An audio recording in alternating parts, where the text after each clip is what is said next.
குறிப்பா தஞ்சாவூர்ல புதிய முகம் முரசொலி அவர்களுக்கு வாய்ப்பு கொடுத்திருக்காங்க. சோ அதனால ஈஸி ஃபார் உங்களுக்கு தஞ்சாவூர் ஏற்கனவே பழக்கப்பட்ட மன்னன் கூட எப்படி சார் தஞ்சாவூர் எனக்கு சொந்த பண்ணு தான். குறிப்பாக இந்த நாங்கள் கூட்டணி கட்சிங்கிற முறையில் எங்களது நிர்வாகிகள் நானும் சேர்ந்து யாரெல்லாம் விருப்பப்படுறாங்கன்னு கேட்டப்ப ஒரு 8-9 தொகுதியில் தான் கேண்டிடேட்ஸ் வந்து பாராளுமன்ற தேர்தலில் போட்டியிடுறதுக்கு விருப்பப்பட்டாங்க. இப்போ தஞ்சாவூரில் அண்ணன் விருப்பப்பட்டு தான் நான் தஞ்சாவூர் தொகுதியை கேட்டிருப்பேன். அவர் வந்து கேட்கல. இப்போ அண்ணன் விருப்பப்பட்டு தான் நான் இதை கேட்டிருப்பேன். கரெக்டா? அது மாதிரி அங்கே வந்து இது ஒரு ரீஜனல் பார்ட்டி. நாங்கள் அமமுக எங்கள் வேட்பாளர்கள் எங்கள் கட்சியை சேர்ந்த நிர்வாகிகள் தொண்டர்கள் நிறைய பேர் சட்டமன்ற பொது தேர்தலில் போட்டியிடுவது தான் விரும்புகிறாங்க. பாராளுமன்ற தேர்தலில் ஒரு 9 தொகுதிகளில் தான் போட்டியிடணும்னு கேட்டிருந்தாங்க. அந்த வேட்பாளரை அந்த தொகுதி லிஸ்ட்டோடு கொடுத்து அவங்க எங்களுக்கு முதலில் எனக்கு அலாட் பண்ணது நிறைய தொகுதிகள். நான் சொன்ன கூட்டணி பலப்படணும், எல்லா கட்சிகள் வரட்டும், இதில் ஏதாவது தொகுதிகள் அவங்களும் சொல்லியிருந்தாங்க, அதில் ஏதாவது கேட்டிருந்தா நீங்கள் விட்டு கொடுக்குனாங்க. நானும் விட்டு தரேன்னு சொன்னேன். இப்போ கடைசியாக எண்ணிக்கைங்கிறது முக்கியம் இல்லை, எங்கள் கூட்டணி வெற்றி பெறணும். அதற்காக இந்த தேர்தலில் அம்மா மக்கள் முன்னேற்ற கழகம் தமிழ்நாடு முழுவதும் சிறப்பாக உழைத்திடும்.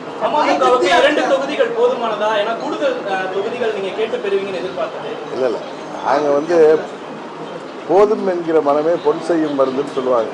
அது மாதிரி நாங்கள் 9 தொகுதியில் எங்களுக்கு வேட்பாளர்கள் தயாராக இருக்கிறார்கள். 9 தொகுதி கொடுத்தாலும் நாங்கள் போட்டியிடுகிறோம். இல்லை கூட்டணி அதை நாங்கள் விருப்பப்பட்ட தொகுதி தானே கேட்குறோம். அதை மற்ற கட்சிகள் யாராவது கேட்டால் அதுக்கப்புறம் அதுக்கு தகுந்த மாதிரி முடிவு பண்ணலாம். நான் முதல் நாளே மத்திய இணையமைச்சர் மாண்புமிகு முருகன் அவர்களிடம் பாரதிய ஜனதா கட்சியின் தமிழ்நாடு தலைவர் நண்பர் அண்ணாமலை அவர்களிடம் சொல்லிட்டேன். அவங்க முதல்ல எனக்கு வேறு நம்பர் சொல்லியிருந்தாங்க.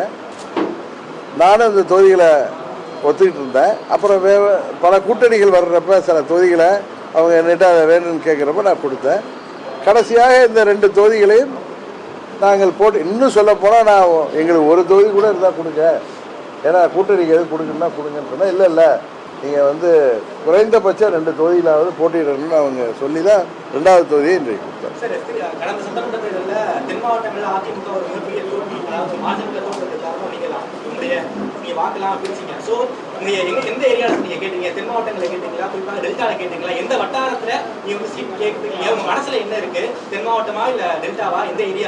ஒன்று சொல்கிறேன், எங்கள் இயக்கத்திற்கு 75 ஆண்டு திமுகவிற்கும் 50 ஆண்டு பழனிசாமி கட்சிக்கும் இணையாக நிர்வாகிகள் கட்டமைப்பு தமிழ்நாடு முழுவதும் இருக்குது. எங்களுடைய செல்வாக்கு நீங்கள் சொன்ன மாதிரி ஓட் பேங்கு டெல்டா மற்றும் சவுத்தில் ஒரு 15 பாராளுமன்ற தொகுதிகளில் எங்களோடு சேர்பவர்கள் வெற்றி பெறக்கூடிய வாய்ப்பு இருக்குது. சரிதான், அதுதான் உண்மை. ஆனால் மற்ற தொகுதிகளையும் கணிசமான வாக்குகள் நீங்கள் 2019 பார்த்துருப்பீங்க இருக்கு. அதனால் 39 தொகுதிகளிலும் எங்கள் இயக்கம் எங்கள் கூட்டணிக்கு உதவிகரமாக இருக்கும். பல தொகுதிகளில் எங்கள் ஓட்டு வங்கியும் உதவியாக இருக்கும். பல தொகுதியில் எங்கள் கட்டமைப்பு, எங்கள் நிர்வாகிகள், தொண்டர்கள் கடினமாக உழைத்து எங்கள் கூட்டணி வெற்றிக்கு உறுதுணையாக இருப்பார்கள்.